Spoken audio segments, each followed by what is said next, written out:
It's not often that a United States president would be considered a forgotten figure, but of the presidents in the early 19th century, a one-term candidate stands out among the rest, running on a platform of peace at a time when the nation was cracking and on the way towards civil war.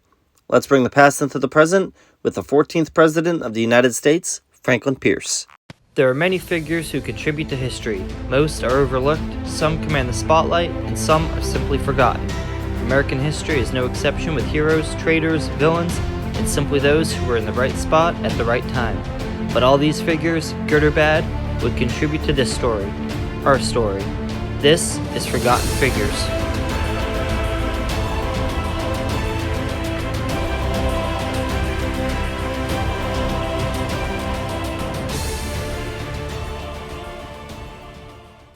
Franklin Pierce was born on November 23, 1804, in Hillsborough, New Hampshire, to Governor Benjamin Pierce.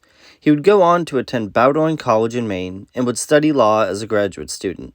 In 1827, he would be admitted to the bar and become a fairly successful lawyer.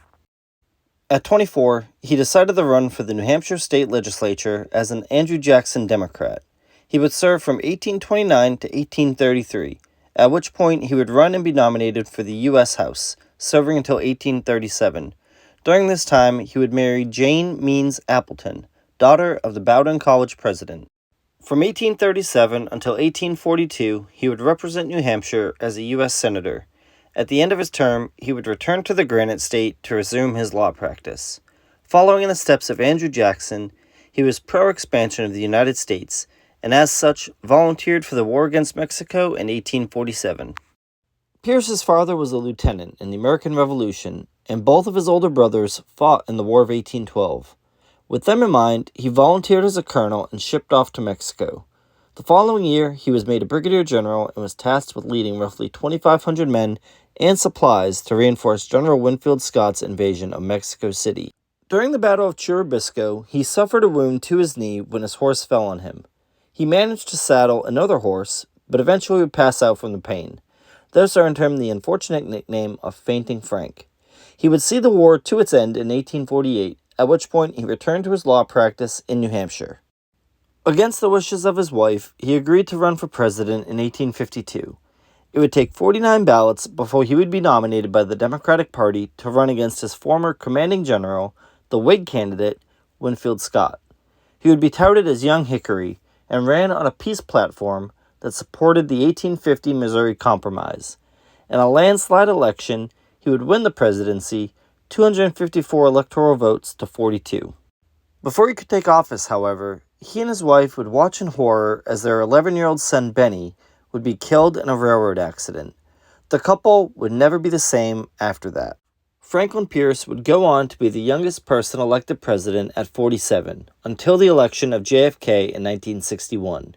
He wanted to keep the peace, and as such, had a geographically balanced cabinet. Serving as Secretary of War would be Jefferson Davis, a fellow Mexican-American war officer and eventual President of the Confederate States. As mentioned previously, Pierce promoted the extension of U.S. territory. He tried and failed for the purchase of Cuba, but was successful in the purchase of the lower American Southwest. James Gadsden negotiated the purchase of 30,000 square miles of Mexican territory for $10 million. His administration also saw the first negotiation with Japan. In 1854, Commodore Perry would send word to the president that the United States would have limited access to Japanese ports, opening new trade routes. 1854 would also see the death of his presidency with the signing of the Kansas-Nebraska Act. For someone who promoted peace, the Kansas-Nebraska Act would bring about the complete opposite. Promoted by fellow Democrat, future presidential hopeful, and Abraham Lincoln rival, Stephen Douglas, the act was meant to allow popular sovereignty. The people would choose if the new states would be free or slave. What resulted was a repeal of the Missouri Compromise line of 1820, as well as a reign of terror in the territories. Bleeding Kansas would be the death knell of the Pierce presidency. The Democratic Party would refuse to renominate Franklin Pierce, instead turning to the Pennsylvanian James Buchanan, who had been serving as minister in the United Kingdom. Pierce would return to New Hampshire, drinking heavily. He would be highly critical of Abraham Lincoln's presidency and his handling of the Civil War.